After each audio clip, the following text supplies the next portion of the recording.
पंचमाधिकरण मारचेति, पांचवा अधिकरण आरंभ होता है। इस अधिकरण का नाम है स्फीय कपालाधिकरणम। स्फीय कपालाधिकरणम। ये सब बर्तन हैं, सामग्रियां हैं, साधन है जिससे हम अलग अलग काम करते हैं। स्फीय चाकू का नाम है। चाकू जो है सांपाकार में होता है, मांस आदि को काटने वाटने का काम। और सीधे ढंग के भी चाकू होते हैं, अलग अलग चीज़ अलग अलग नाम से। अब वो कह रहा है किसी भी साधन को किसी भी काम के लिए इस्तेमाल कर लो, काटना ही तो है। पुरोडाश को काटने के लिए भी स्फीय का इस्तेमाल कर दो। कपाल है, पानी लाना है तो कपाल से भी ला सकते हो। बर्तन, बड़ा बर्तन क्यों लेना? किसी भी काम को किसी भी साधन से जिससे जो हो सके वो कर लो, पूर्व पक्षी कहेगा। सिद्धांति का नहीं, हर बर्तन का विनियोग हो रखा है। किस बर्तन को किस काम में इस्तेमाल करना है निश्चय है। उस विधि के अनुसार ही हमें श्रुति प्रमाण, इसका नाम श्रुति, श्रुति प्रमाण चल रहा है। पहला कौन है? श्रुति। श्रुति प्रमाण के और भी निर्णय दे रहे हैं। यहाँ भी श्रुति प्रमाण से निर्णय होगा। द्रव्यस्य स्फीय कपालादे सांकर्यं वा व्यवस्थितिः यज्ञायुधत्वं सर्वेषां समन्तेनात्र संगरः वाक्यस्य उद्धननादेः स्यात् वैयर्थ्यं संकरे सति अनुवादी ह्यायुधोक्तिर् व्यवस्था तेन पूर्ववत्। द्रव्यस्य, द्रव्य के संबंधी कार्य करने के लिए स्फीय, कपाल आदि अनेक साधन सामग्री बताया गया है। उनमें सांकर्यं वा व्यवस्थिति ही, किसी भी साधन से कोई भी कार्य कर लो, इसका नाम सांकर्य। अथवा निश्चित कार्य है, निश्चित साधन से व्यवस्था। पूर्व पक्षी कहता है इन सभियों का नाम गिना करके कहा यह सब यज्ञ के आयुध है। यज्ञायुधत्तम संज्ञा दिया, अनेक बर्तनों का नाम लिया, अनेक साधनों का नाम लिया। फिर अंत में कहा ये सब क्या है? यज्ञ के आयुध है। अनेक में काम आने वाले अलग अलग साधन, अलग अलग काम के लिए। यज्ञायुधत्वम सर्वेषां समम, सबके लिए बराबर संज्ञा दे दी गई है। अतएव तेन अत्र संकरः, कार्य में सांकर्य कर सकते हो। सिद्धांत नहीं, वाक्यस्य, वाक्य का है किस काम से क्या करना है। उद्धननादेः स्यात्, किससे कौन सा काम करना है वो उद्धननादि क्रियाओं का कथन निश्चय कर दिया गया है। वो सब वैयर्थ्य हो जाएगा वाक्य, फिर विधि वाक्य। संकरे सती, सांकर्य मान लोगे ये सब वाक्य वैयर्थ्यम स्यात्। इसीलिए फिर ये नाम सभी को बराबर क्यों दे दिया? कहते अनुवादो ही आयुधोक्तिर, यज्ञायुधत्व जो उक्ति है अनुवाद मात्र ही है। व्यवस्था तेन पूर्वत, जैसे युद्ध में भी क्या होता है, ऐसे भी युद्ध के साधन है, आयुध है। लेकिन कोई भी आयुध लेकर कोई भी चला लेगा क्या? हर आयुध के लिए अलग अलग शिक्षा है, प्रशिक्षण दी गई है, उसको वही चलाएगा। नहीं तो ऊपर से बम फेंकने वाला फाइटर प्लेन उसको ये सैनिक चला लेगा? ये सैनिक तो बेचारा बोफर चलाएगा, दूसरी चीज़ें चलाएगा, बंदूक चलाएगा। ये वो नहीं चलाए, वो ये नहीं चला सकता। सबके अलग, ये सब तो एक ही है, युद्ध के आयुध है। युद्ध के आयुध होने पर ही सबकी प्रशिक्षण अलग होती है और सबका विनियोग अलग अलग होता है, कौन क्या काम करेगा। तो यहाँ भी यज्ञायुधत्व संज्ञा देने मात्र से किसी से भी कोई भी काम ले लो, यह कहना उचित नहीं है, व्यवस्था माननी पड़ेगी। दर्शपूर्णमास और श्रूयते, दर्शपूर्णमास प्रकरण में ये बात सुना है। स्व्यश्च कपालानि च अग्निहोत्र हवनी च शूर्पंच कृष्णाजनंच शम्या च उलुखलंच मुसलंच दृशच्चोपलाच एतानि वै दश यज्ञायुधानी इति। 10 नाम गिना दिया और क्या 10 ही क्या है? यज्ञ के साधन, आयुध है। आयुध से तात्पर्य साधन है। स्फीय नाम का चाकू, कपाल अग्निहोत्र के हवनी नाम के विशेष बर्तन, सूप फटकने के लिए, कृष्णाजन काले मृग चर्म जिस पर सिलबट्टा को रख करके सिल को रखेंगे और बट्टे से पीसेंगे, शम्या, शम्या कहते हैं मुसलाकार एक लकड़ी को, मुसल के आकार में एक लकड़ी है। उलूखल, मुसल, दृशत पत्थर और उपल, ये तानी वही दश यज्ञायुधानी, ऐसे दशमास में कहा है। स्वयं समझा रहे स्वे शब्द है ना, खड़गाकार काष्ठम उच्चते। खड़गाकार एक चाकू काष्ठ का बना हुआ ही होता है, लोहे वगैरह का नहीं हो सकता, काष्ठ का ही होता है सब आयुध, चाकू भी काष्ठ का ही होगा। स्वे शब्द है ना, खड़गाकार काष्ठम उच्चते। और अग्निहोत्री हवणी निर्वाप साधन काष्ठ पात्रम, लकड़ी का ही बना हुआ भगोना होता है, लकड़ी के भगोने, जिसमें आप पूर्णाश के लिए हविष को, आप व्रीहि को आवाप करेंगे। अग्निहोत्र हवणी निर्वाप का साधन बता काष्ठ पात्र। और शम्या मुसलाकार काष्ठ विशेष है, और मुसल अलग है। मुसलाकार ये भी है, लेकिन मुसल के बराबर लंबा चौड़ा नहीं होता है, छोटा होता है। आकार उतना ही है, लेकिन आकार मात्र सादृश्य है, लंबाई चौड़ाई नहीं है। तद्र व्रीहादि द्रव्येशो अवघात संस्काराणाम सांकर्ये निराकृते अपि। भले आपने व्रीहादि द्रव्यों के जो संस्कार पूर्व में जो वर्णन आया था उसे सांकर के निवारण कर दिया, कर अलग अलग से अलग अलग काम करना पड़ेगा। आज का संस्कार अलग है, व्रीहि के संस्कार अलग है, सान्नाय संस्कार अलग है, अलग अलग संस्कार आपने व्यवस्था दिए थे, सांकर्य आपने खंडन किया था। वही समझा पूर्व पक्षी, पूर्वाधिकरण में भले आपने बात कहा, व्रीहादि द्रव्यों में अवघात संस्कारों का सांकर निराकरण कर दिए, लेकिन अब स्वेय कपाल आदि द्रव्याणाम उद्धणन पुरुडाश श्रवण आदि अंग क्रिया कार्य क्रियासु सांकर्य, ये सब अंग क्रियाएं हैं।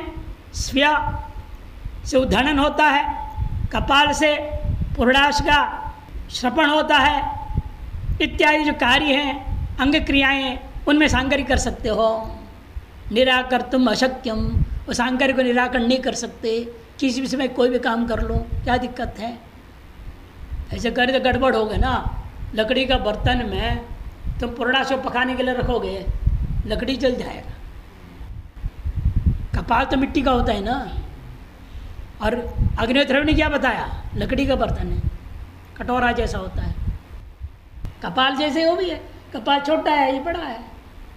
अगर हम बड़ा पुरुडाश बनाएंगे और अग्निहोत्र हवनी पर पकाऊंगा और नीचे आग लगाओ तो क्या होगा, वो बर्तन ही जल जाएगा, पुरुडाश क्या पकना है।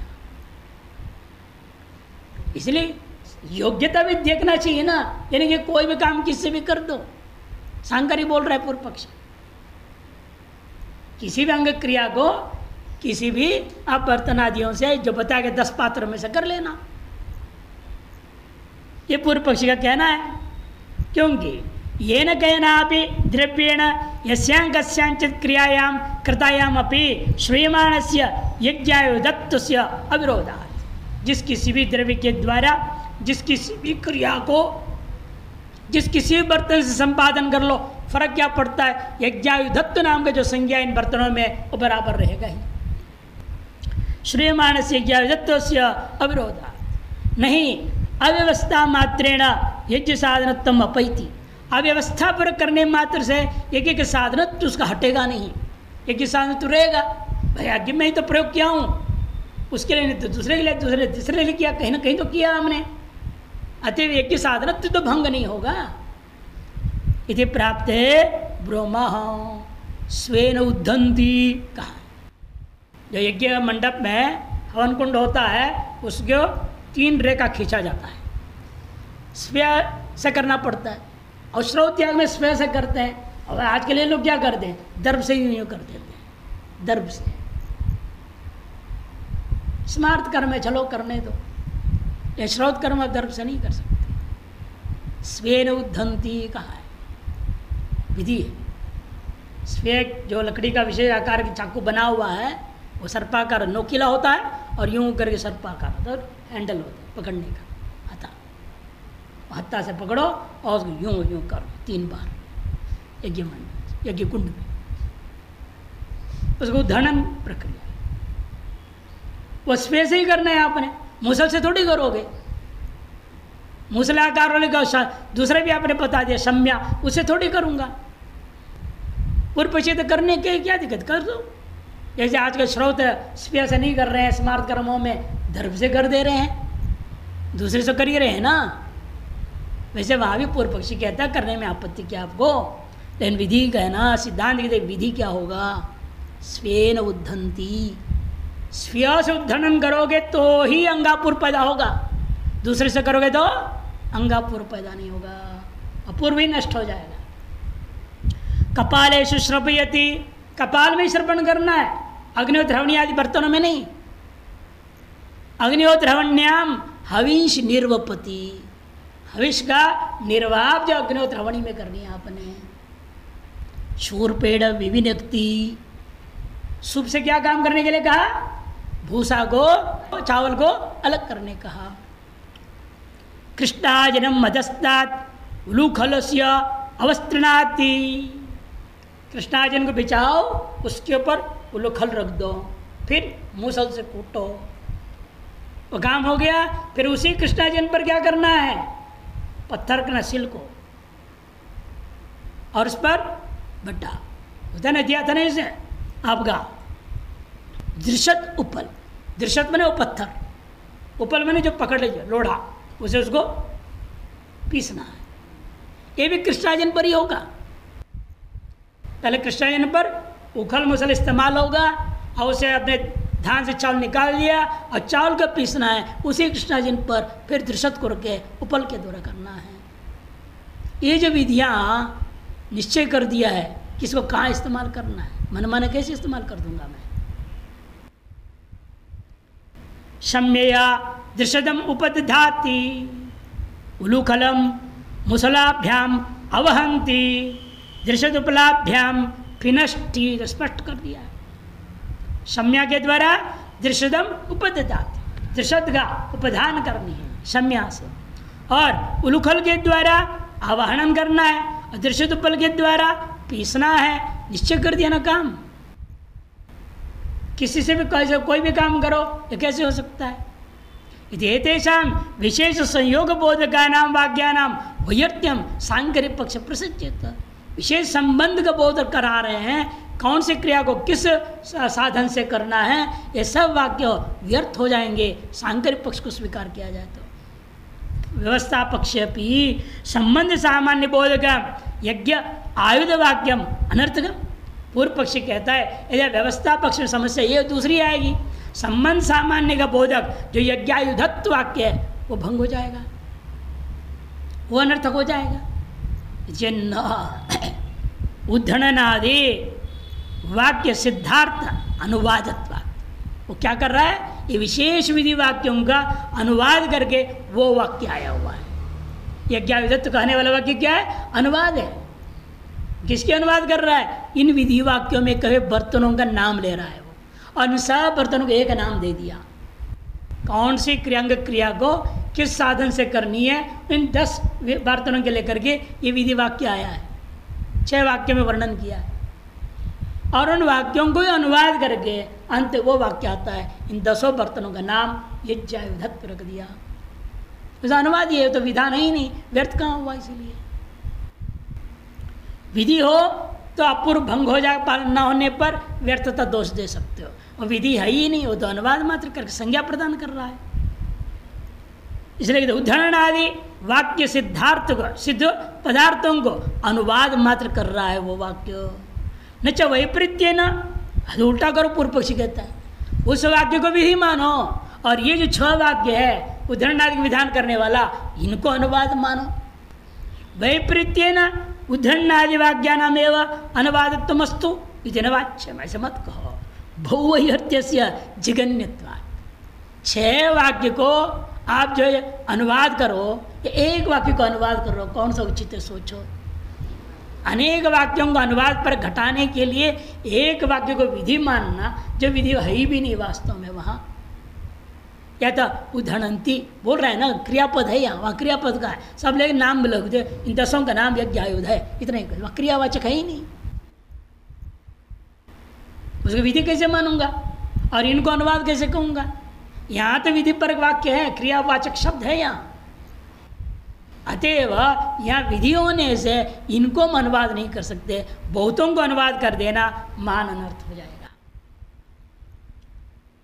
बहुवैयत्यस्य जघन्यता, निकृष्टता है ये। न च अत्यंतम यज्ञायुध अनुवाद से वैर्थ्यम, अत्यंत जो यज्ञ का अनुवाद करना, यज्ञायुधों का अनुवाद करना भी व्यर्थ है, ऐसे मत कहो। यज्ञायुधानी संभरंती, इन सभी को एक नाम क्यों कर रहे हैं, आगे उसका अन्वय करना है। आगे है यज्ञायुधानी संभरंती इति आसादन विधानाय उपयुक्तत्वात्। वो संज्ञा के विधान हम आगे करें। 10 बर्तनों के एक नाम रखना का लाभ क्या है, एक नाम से कह दूंगा, नहीं तो क्या करना पड़ता, सब बर्तनों के नाम लेना पड़ता। इसको रखो, इसको रखो, इसको रखो। 10 बर्तनों को रखने के लिए 10 नाम से बोलना पड़ता। अब एक नाम दे दिया पहले उसको आपने, और यज्ञायुधों को संभरण करो, माने आसादन करो। पात्र आसादन के लिए सुविधा हो गया, इसलिए उनकी एक संज्ञाकरण किया गया। तो इसलिए व्यर्थ नहीं हो, उसमें भी उपयोग हो गया, क्योंकि संज्ञा करने का फल आगे जब विहित पात्र आसादन में काम हो गया, लाभ आ गया। विधानाय उपयुक्तत्वात् तस्मात् अवघात आदि संस्कारी एवं स्वेय कपालादि द्रव्याणि व्यवस्थितानि। इसलिए अवघात आदि संस्कार विशेष, क्रिया विशेष के, अंग विशेष के लिए, अंग क्रिया विशेष के लिए ही इन बर्तनों का जो विनियोग करना उचित होता है। श्रुति प्रमाण के आधार पर ये द्रव्याणि व्यवस्थितानि भवन्ति। जो आपने अर्थ संग्रह में पढ़े हैं सुप्रसिद्ध वारब दृष्टांत। अरुणाधिकरण न्याय, पृष्ठाधिकरण भी, पाष्टिकान्वयाधिकरण भी बोलते हैं इसको, अरुणाधिकरण भी कहते हैं इसको। छठाधिकरण है, षष्ठाधिकरण मारचेति, अरुणाधिकरण इत्यर्थ। क्रीणात्यरुणयेत्येतत् संकीर्णं वा क्रयैकभाक् क्रयेण अनन्वयात् क्रीर्णः सर्वद्रव्येषु रक्तिमान् द्रव्यद्वारा क्रये योगात् तद्भागे चान्वय पुनः साक्षात्करे गुणस्यार्थात् द्रव्ये सन्निहिते त्वसौ। अरुणया क्रीणाति आया, अरुणया पिंगाक्ष एक हन्या गवा सोमम क्रीणाति पूरा वाक्य, उस वजह से हिस्सा ले लिया अरुणया क्रीणाति। इस वाक्य में 1 साल वाली पीली पीली आंख वाली गौ से गौदान दे करके सोम को खरीदने का विधान।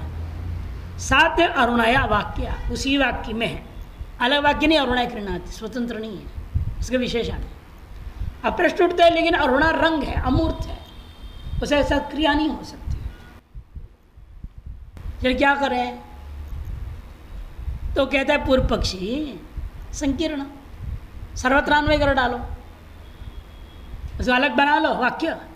अरुणया गृणाति, और जितने भी सामग्री हैं सब जो 10 चीज़ों से खरीदा जाता है, वासा गृणाति, हिरण्य ने गृणाति, है ना, कहते कर लाल कपड़े ही दो, सोने को भी लाल पेंटिंग करके दो, लाल रंग डाल दो, यरो रंग लग दे, लाल लाल लाल, कुमकुम रंग लगा दो। लाल रंग के द्वारा ही हर चीज़ को देख करके खरीदना चाहिए, ऐसे पूर्व पक्षी कहे।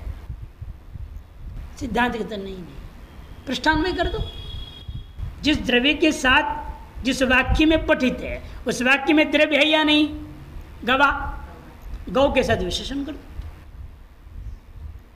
फिर लक्षणा करनी पड़ेगी। अरुणवता मध्वर्त लक्षणा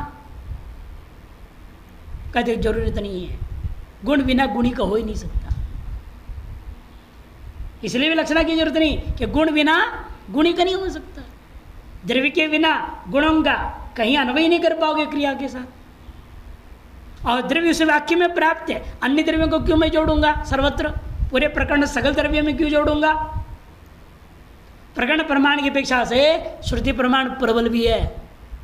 अच्छा, प्रकरण प्रमाण से सकल द्रव्यों का विशेषण बनाने की अपेक्षा से श्रुति प्रमाण से हम केवल गौ का विशेषण बनाएंगे, ये सिद्धांत दे रहा है। तो क्रयेण अनन्वयात्, संशय उठाए ना पहले, संकीर्णम वा क्रयैक भाग, ये संशय संकीर्ण किया जाए या क्रयण के साथ एक भागिता कर दिया जाए। पूर्व पक्ष कहता है क्रयणेन अनन्वयात्, क्रयण के साथ गुण का लाल रंग का अन्वय हो नहीं सकता, इसे संकीर्ण। संकीर्ण तक कहाँ ले जाऊं? किन किन में? सर्वद्रव्येषु रक्तिमा, जितने भी द्रव्य देख करके सोम क्रयण करना है, या सोम याग के पूरे प्रकरण में जो जो प्रयोग होगा बर्तन सर्तन वगैरह सबको लाल रंग कर दो प्रकरण प्रमाण के आधार पर। या इसे क्रयण प्रकरण को एक प्रकरण मानोगे, 10 चीजें देख करके क्रयण किया जा रहा है ना, 10 को लाल रंग कर दो, ये पूर्व पक्षी कहता है। तो सिद्धांत है ना, द्रव्य द्वारा क्रय योगात, साक्षात अरुणा रंग का क्रयण के साथ अन्वय नहीं हो सकता, ये मैं भी मानता हूं, लेकिन द्रव्य द्वारा तो कर सकता हूं। द्रव्य द्वारा क्रय योगात तद्भागे चान्वय पुनः, और द्रव्य द्वारा द्रव्य के पृष्ठ में चढ़ा करके उस क्रिया के साथ हम अरुणा को भी अन्वय कर, जिससे ना पार्ष्टि का अन्वय द्रव्य के पीठ पर चढ़ा दिया और क्रिया के साथ अन्वय कर दिया। साक्षात करे गुणस्य, साक्षात अन्वय पुनः, सीधे हम अन्वय द्रव्य द्वारा हम कर सकते हैं। अतः क्रय गुणस्य अर्थात, क्योंकि इसलिए क्रयण में गुण का आर्थिक अन्वय हो जाएगा, द्रव्य में तो साक्षात अन्वय होगा। सन्निहित तो सो, और द्रव्य में कौन से द्रव्य का विशेषण बनाऊंगा? सारे द्रव्य नहीं, जो सन्निहित में है। सन्निहित में कौन है? गौ, गौ का विशेषण बनेगा उसी वाक्य समवाक्य में है ना, समान वाक्य में सव्याहृत है वो तो। वाससा कृणाति अलग वाक्य है, हिरण्य ने कृणाति अलग वाक्य है, उन वाक्यों के साथ कैसे जोड़ूंगा? भिन्न वाक्यस्थ द्रव्यों के साथ मैं जोड़ नहीं सकता। ज्योतिष्ठों में श्रूयते अरुणया पिंगाक्ष एका यन्या स्वमं गृणादीति। अरुणया लाल रंग से, पीली पीली आंख वाली, 1 साल वाली, ऐसे जो गौ से सोमम गृणाति, या गवा शब्द छूट गया छापने में। अरुणया पिंगाक्ष एका यन्या गवा सोमम गृणाति, गवा छूट गया है, लिख लेना। तत्र अरुणा शब्दो अरुणिमानम गुणम माचष्ट, पूर्व पक्षी कहता है इसमें जो अरुणा शब्द है वाक्य में, वह अरुणिमा रूपी लाल रंग रूपी गुण का वाचक है। और गुणी विषयतया प्रयुज्यमानस्यापि, यद्यपि गुणी पर्क भी होता है। शुक्लादि शब्दों को क्या बोला है कोशकार ने? शुक्ला पठा भी बोल सकते हो। शुक्ला पठा द्रव्य के साथ प्रयोग, मतलब लुक कर दो। शुक्लम अस्मिन अस्ति, शुक्ल रूपी गुण इस कपड़े में है। मत्वर्तीय प्रत्यय आया, शुक्ली पट भी बोल सकते हो, और एक पक्ष में शुक्ला पट भी अशुद्ध नहीं है। यदि वही करे, यद्यपि अरुण भी अरुणिमा वाले को भी हम लो सकता हूँ। यद्यपि गुणी विषयतया प्रयुज्यमानस्यापि, गुणी विषय रूपेण प्रयुज्यमान होने पर भी नागरिक विशेषणा विशिष्ट बुद्धि न्यायेन, इन विशेषण को ग्रहण के बिना विशिष्ट बुद्धि उत्पन्न नहीं हो सकती। अतः विशेषण की प्रधानता होती विशिष्ट बुद्धि में, विशेष प्रधान नहीं है, विशेषण प्रधान है, जिससे हम विशेष को पहचान रहे हैं, तब विशिष्ट ज्ञान होगा। इसे विशेषण पृथक ग्रहण करना पड़ेगा अरुणा को, तब तार अरुण रंग विशिष्ट गौ करके बाद में ग्रहण होगा। गुणबोधकत्वात्, इसलिए मुख्य रूप में गुण का ही बोधक है, गुणी का बोधक नहीं मानूंगा। अन्वय व्यतिरेकाभ्यांच गुण मात्रे तद्व्युत्पत्तिश्च, अन्वय व्यतिरेक से विवाद निर्णय होता है। अरुण शब्द गुण मात्र में व्युत्पत्ति लभ्य भी है। व्याकरण आदि से, कोश आदि से व्युत्पत्ति के द्वारा भी यही निश्चय होता है, अरुण शब्द रंगवाचक है, गुण मात्र वाचक है। तस्य च आरुणिम गुणस्य तृतीया श्रुतिया सोमग्रह साधत्व प्रत्युक्त है, और वह आरुणिम गुण तृतीया श्रुति के द्वारा सोम के क्रयण का साधन निश्चय होता है। तच्च अनुपपन्नम, ये हो नहीं सकता। क्यों?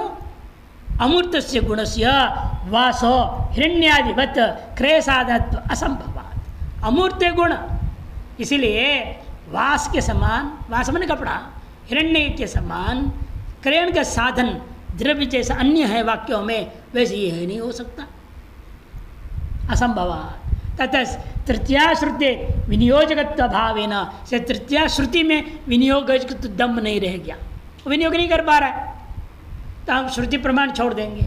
फिर लिंग प्रमाण नहीं है बीच में, और वाक्य प्रमाण भी नहीं है, एक किस प्रकरण प्रमाण से विनियोग कर दूंगा, पूर्व पक्ष कहता है। वही कह दिया, तृतीया श्रुति विनियोजकत्व भावेन प्रकरणस्य अत्र विनियोजकत्वं वक्तव्यम। प्रकरण प्रमाण कोई विनियोजक मानो, और प्रकरण च ग्रह, क्षमस आदि अखिल द्रव्येषु अरुणिमानं निवेशयति। प्रकरण प्रमाण के आधार पर ग्रह पात्र, क्षमस पात्र, अन्य बहुत सारी चीज़ें हैं जो वहाँ ज्योतिष्ठोम के अंदर सोमयाग में प्रयोग होने वाले हैं, उन सभी पात्रों को लाल रंग बना देना। सब में अन्वय कर दो लाल रंग को प्रकरण प्रमाण के आधार पर। उन सभीयों में द्रव्येषु अरुणिमानं निवेशयति। न चानेन न्यायेन पिंगाक्षेकायनी शब्दार्थयोरपि सर्वद्रव्यगामित्वं शंकनीयम्। कोई कह सकता है उस वाक्य में रहने वाला एक आयनी और जो है आपकी पिंगाक्षी, इसको सब द्रव्यों के साथ अन्वय कर दो, जैसे अरुणा को जोड़ दिया, ऐसा आप आशंका नहीं कर सकते। क्यों? वह बहुव्रीहि समास हो रखा है, दोनों द्रव्यवाचक है। एकम आयनम यस्या, पिंगे अक्षिणी यस्या, बहुव्रीहि समास है।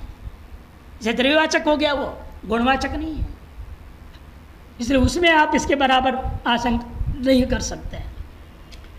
शब्दकार है तयो शब्द और द्रव्यवाचित्वात्, ये दोनों शब्द द्रव्यवाची। पिंगल वर्णे अक्षिणी यस्या गोहो सा पिंगाक्षी। पीले पीले रंग है आंखें जिस गाय की, उस गाय का नाम पिंगाक्षी। एवं एक यानी 1 साल रूपी आयु पीता है जिस गाय का, उस गाय को कहेंगे एक यानी। यद्यपि एक गोश वाचिनौ शब्दौ तथापि विशेषण भूत धर्म भेदात शब्दद्वयम, विशेषण भूत धर्म भिन्न होने से 2 शब्द प्रयोग हो गया। अतः आवृत्ति आदि दोष नहीं है, यहाँ पुनरुक्ति दोष नहीं है। तच्च युगपत् प्रवृत्तम सत धर्मद्वय विशिष्टम गोद्रव्य, इसे दोनों शब्द युगपत् प्रवृत्त हो जाएगा। अतएव धर्मद्वय विशिष्ट घोर द्रव्य क्रय का साधनत्वेन विधान कर दिया जाता है। न च इतर द्रव्य निवेशयितुम शक्यम, और इतर द्रव्य के धर्म को इतर द्रव्य में निवेश कर देना उचित नहीं है। ये गौ का धर्म था पिंगा पीले आंख, और उसको कपड़े में पीले आंख कैसे होगा? कपड़े में तो 1 साल पुराना तो बोला जा सकता है। एक आयन मैंने 1 साल पुराना कपड़ा, हम लोग बोलते हैं जो हमारे पास है 15 साल पुराना, 20 साल पुराने, 10 साल पुराने हैं। कपड़े में तो घट जाएगा, लेकिन आंख कैसे घटाओगे? पीले आंख वाले कपड़े बोलोगे क्या? या कपड़े पीले आंख का उसमें नक्शा बना दी जाए, कलाकृति कर दी जाए, और सोना में फिर कैसे करोगे? सोना भी 1 साल पुराना बोल सकते हो, इनमें आंख कैसे बनाएंगे?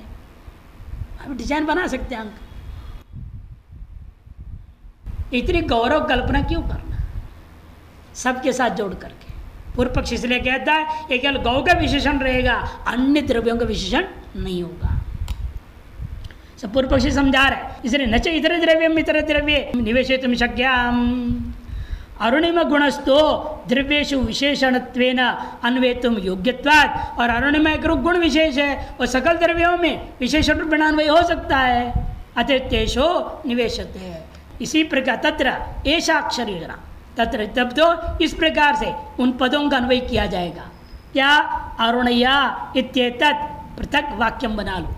अरुणया क्रीणाति अलग वाक्य बना लो। या अरुणया इसको केवल अलग ही बना, क्रीणाति भी छोड़ दो, क्रीणाति को गवाह के साथ जोड़ दूंगा, अरुणया अलग वाक्य रह जाएगा। वो वाक्य क्या अर्थ क्या निकलेगा? उस वाक्य का अर्थ कैसे करोगे? तत्र तृतीया श्रुतिया प्राकरणिकानि साधन द्रव्यानि सर्वाणि अनुध्य, तृतीया श्रुति के बल पर प्रकरण प्रमाण से उस प्रकरण विद्यमान जितने भी साधनभूत द्रव्य सबको ले लो।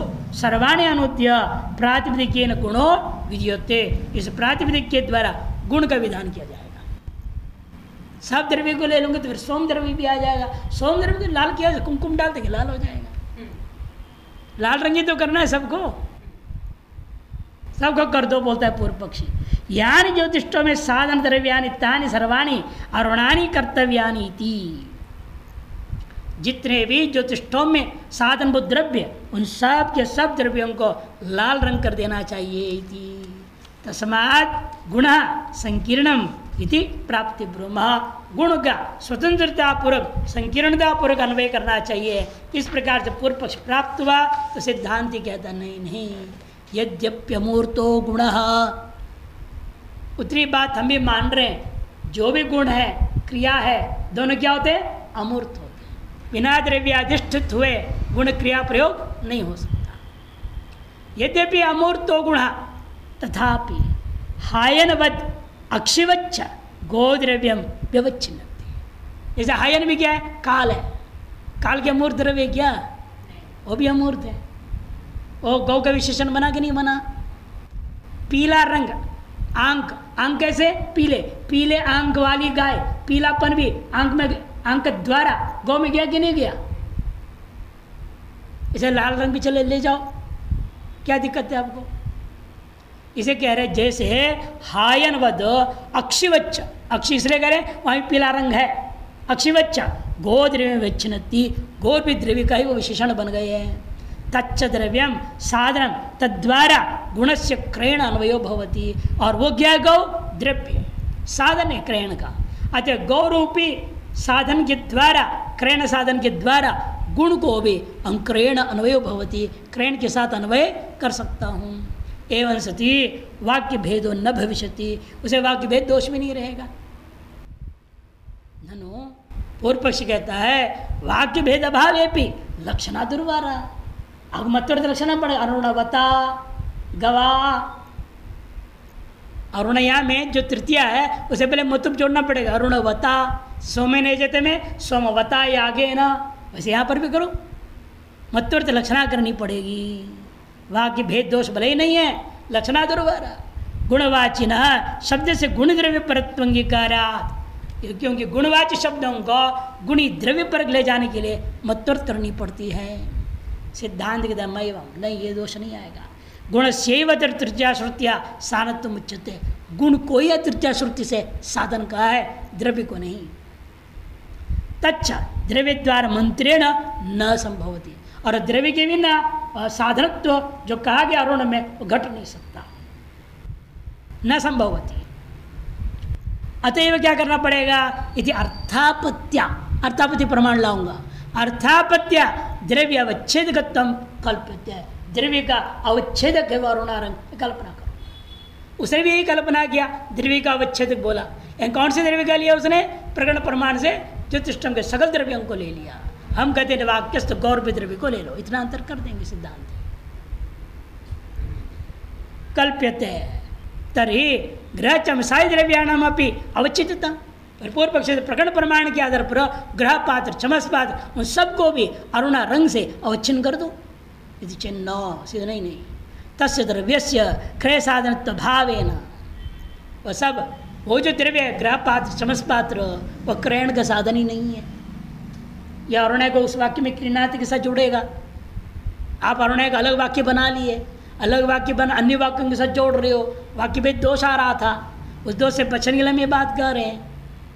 इसे उसी वाक्य से क्रिया के साथ जोड़ूंगा, अच्छा क्रिया के साथ जोड़ूंगा, ग्रह पात चमस पात सब चीज अन्य द्रव्य अपने आप हट जाएंगे, क्यों क्रयण का साधन नहीं है।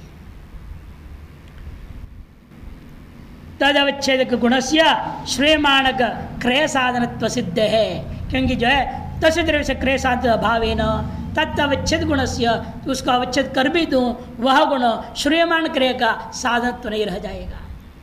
तर्हि वासा क्रीणाति अजया क्रीणाति इति वस्त्रादीनां क्रय साधनत्वात् तत्अवच्छेद वस्तु। पूर्व पक्ष है तो फिर ठीक है, वासा क्रीणाति अजया क्रीणाति हिरण्येन क्रीणाति, ये सब है ना, रजतेन क्रीणाति, 10 चीज़ें देकर खरीद दिया जाता है। उन अन्य सकल पदार्थों में लाल रंग जोड़ दो, सब क्रयण के तो द्रव्य है ना। वस्त्रादीनां क्रय साधनत्वात् तत्अवच्छेद वस्तु इति नो तेषां क्रियांतर साधनत्वात्, वो पृथक क्रयण विधियाँ हैं। ये सब तो नहीं कहा ना, वाससा हिरण्येन गवा सोमम क्रीणाति, सब द्रव्य के नाम एक साथ ले क्रीणाति, एक वाक्य नहीं बनाया, अलग अलग वाक्य के। वाससा क्रीणाति अजया क्रीणाति हिरण्येन क्रीणाति, अलग अलग वाक्य प्रयोग हुआ है। और जिस वाक्य में ये अरुण आया है वहाँ पर भी एक द्रव्य है गवा क्रीणाति, तो उसी का विशेषण होगा, वाससादि का नहीं, वस्त्रादि का नहीं होगा। तदवच्चन तेषां क्रयांतर साधनत्वा नहीं तत्र अग्निहोत्रे पयोदध्यादि विकल्पवत् क्रियानुवादेन वस्त्रादि द्रव्य विकल्प विधीयते। यहाँ अग्निहोत्र में जैसे पयो दधि आदि का विकल्प वाक्य से कहा गया, वैसे क्रयण रूपी क्रिया के लिए वास आदियों को विकल्प विधान नहीं है। या विकल्प को गुंजाइश नहीं, बल्कि वहाँ से बड़ी विचित्र व्यवस्था है। हमने देखा है ना सोमयाग, 3 याग देखा है, तो तीनों सोमयाग में यही तरीका थी। एक आदमी आया, वो सोमलता लेके आ जाता है, वो कहते हैं हमने सुना है जी आप यहाँ याग कर रहे हैं, हमसे सोम खरीद दो।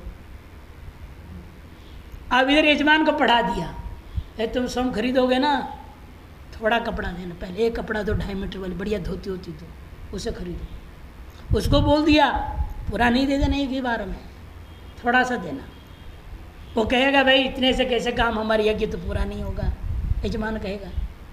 फिर वो कहेगा अन्य न क्रीणा, यूँ हो दूसरी चीज़ और दे के खरीदो। फिर एक बकरा को देगा, फिर थोड़ा वो देगा सोम, ऐसे कर 10 चीज़ें देगा। तब उसमें चौथे 5 नंबर में आता है ये गाय का, एक गाय देगा, अलग अलग आइटम दे।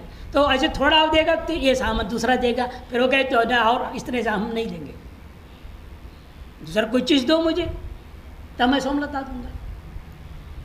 ऐसे 10 आइटम देता है तब जाके पूरा वो सोमलता दिया जाता है, खरीदा जाता है। सिवा एक दूसरे से संबंध ही नहीं है, अलग अलग क्रयण, स्वतंत्र क्रयण है वो।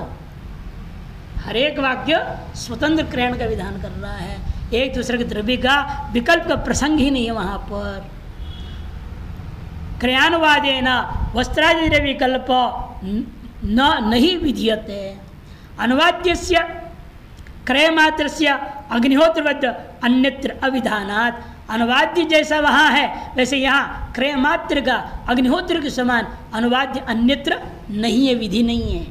ततो वस्त्रादि द्रव्य विशिष्टा क्रयांतर विधेय। इसलिए वस्त्रादि द्रव्य विशिष्ट जो क्रयण है वो अलग स्वतंत्र अलग अलग विधियाँ हैं। 10 क्रयण विधि है, वो 10 पृथक पृथक है। नहीं स्ववाक्य गतम एक द्रव्यम उपेक्षा वस्त्राद्य विच्छेद युक्त। दूसरा जिस वाक्य में अरुणा है उसी वाक्य में एक यानी गवा शब्द है, उन्हें छोड़ करके अन्य वाक्यस्थ वस्त्रादि के साथ अरुणा का अन्वय कैसे करोगे आप? यदि स्ववाक्य में अन्वय करने योग्य नहीं है तब तो दूसरे वाक्य में अन्वय करोगे। जब इसी वाक्य में, क्योंकि नियम क्या है, कारकाणाम क्रिया अन्वयति, अरुणया भी तृतीय कारक है, उसी में क्रियाणाति में अन्वय करो, दूसरे वाक्य में क्यों ले जा रहे हो? नहीं स्ववाक्य गतम एक न्याय द्रव्यम उपेक्ष वस्त्रादि अवच्छेदो नहीं युक्त हो। तस्मात् क्रेण साक्षात अन्वितयोर द्रव्य गुणयो, इसे क्रेण के साथ साक्षात अन्वित द्रव्य के 2 गुण दा, एक हायनी और पिंगाक्षी, उन्हीं के साथ उसको जोड़ दो। पश्चात अर्थापत्य, पश्चात वही पार्ष्टिकान्वय, पश्चात अर्थापत्य परस्पर अवच्छेद अन्वय, परस्पर अवच्छेद उसको गौ के साथ अन्वय कर दो। तथा सती अरुणा विशिष्ट एक हायन्यया क्रीणातीत्यर्थ परिस्थिति, सीधा सीधा अर्थ होगा अरुणा विशिष्ट एक हायनी गौ के द्वारा समूह खरीदता है। तस्मात् आरुण्य गुण क्रय हेतु एक हायनी एव भजते। इसे आरुण्य नाम का जो गुण है, क्रय का जो साधन होते हुए एक हायनी रूपा जो द्रव्य है गौ, उसी में विशेषण रूपेण अन्वय हो जाएगा। भजते इति सप्तमाधिकरण मारचेति ग्रहिकत्वाधिकरणम। 7वां अधिकरण आरंभ होता है, इस अधिकरण नाम है ग्रहिकत्वाधिकरणम। सम्माष्टि ग्रहमित्येको ग्रह शोध्य उताखिल एक उद्देश्य संख्याया उपादेयवदादरात् प्राधान्यात् तद्गुणावृत्तेर एकत्वम् अनपेक्षितम् तद्विधौ वाक्यभेदो अतो द्रव्योक्त्या सर्वशोधनम्। ग्रह सम्माष्टि विधि है, ग्रह पात्र को शोधन करो, साफ सुथरा करो। दशा पवित्रम, दशा पवित्रेण ग्रह सम्माष्टि पूरा वाक्य है। दशा पवित्रेण ग्रह सम्माष्टि, दशा पवित्र कहते हैं कपड़े का टुकड़ा कोई भी ले लो और उसे जो है ग्रह पात्रों को साफ कर पोछा लगे, जैसे आप लोग करते बर्तन पोछा करते, जैसे ग्रह पात्र आपने देखा ही है, तो ग्रह पात्र को पोछना है। अब वहाँ ये पूछ रहा है, गृहम बोला है ना, एक वचन है ना, 16 पात्र है कि एक पात्र को पोछने से 16 पात्र पोछ लिया गया, ऐसा माना जाए? यह 16 को भी अलग अलग करनी पड़ेगी। पूर्व पक्षी कहता है एक वचन बोला है ना, यही श्रुति सगल बर्तन को पोछना इष्ट होता तो क्या बोलती? ग्रहान भोजन होता, ग्रहान सम्माष्टि बोलना चाहिए, ग्रहण बोलना है, एकत्वावच्छिन्न ग्रह पात्र है। अच्छा एक ग्रह पात्र की पोछना है, बाकियों को नहीं, ये पूर्व पक्ष। सिद्धांत है नहीं, आखिर प्रत्येक ग्रह पात्र को पोछना, सबको धोना है, सबको पोछना है। पूर्व पक्षी कहता है एकत्व क्यों जोर दे रहा है? एक उद्देश्यत्व संख्याया, एकत्व क्या है? उद्देश्यगत संख्या है, क्योंकि मार्जन रूपी क्रिया का विधान किसको उद्देश्य करके किया? ग्रह पात्र। उस ग्रह पात्र का विशेषण रूपेण एकत्व आया, ग्रहम एक वचन आया हुआ है। इसलिए उपादेवद आदरात, उपादेय के समान वो संख्या को भी आदर देनी चाहिए, इसलिए एक ही बर्तन को पोछना चाहिए। नहीं, सिद्धांत कहता है प्राधान्य तो उपादेय नहीं है, ग्रह प्रधान है, बल्कि मार्जन या उपादेय है। कैसे? प्राधान्य तद गुणावृत्ति है, इसे जो गुण विधान किया मार्जन रूप गुण, उसकी आवृत्ति की जाएगी। एकत्वम अनुपेक्षितम, एकत्व की उपेक्षा करता, अपेक्षित नहीं हो। यह एकत्वम अनपेक्षितम पाठ ज़्यादा ठीक है। एकत्वम अनपेक्षितम, कहीं वो मात्र नीचे दिख रहा है, वो मात्र ना हो तो ज़्यादा ठीक है, नहीं है? ठीक है। अनपेक्षितम एकत्वम अनपेक्षितम, एकत्व की अपेक्षा नहीं। तद विदो वाक्य भेदो अथो, और यदि उसका विधान करने लगोगे, एकत्व का विधान करो और पात्र का विधान करो, दो विधान करें, सम्मार्जन का विधान करना पड़ेगा क्रिया, और एकत्व का विधान, दोनों विधान करोगे, वाक्य भेद दोष हो जाए। एक बात से दो का एक साथ विधान नहीं कर सकते। इसलिए द्रव्योक्त्या सर्वशोधनम, द्रव्य का यहाँ कथन हो रहा है, प्रधानता है, एकत्व संज्ञा की प्रधानता न होने से सकल बर्तनों को धोया जाएगा, पोछा जाएगा। सौम्याग में श्रुतवाक्य सोमे श्रूयते,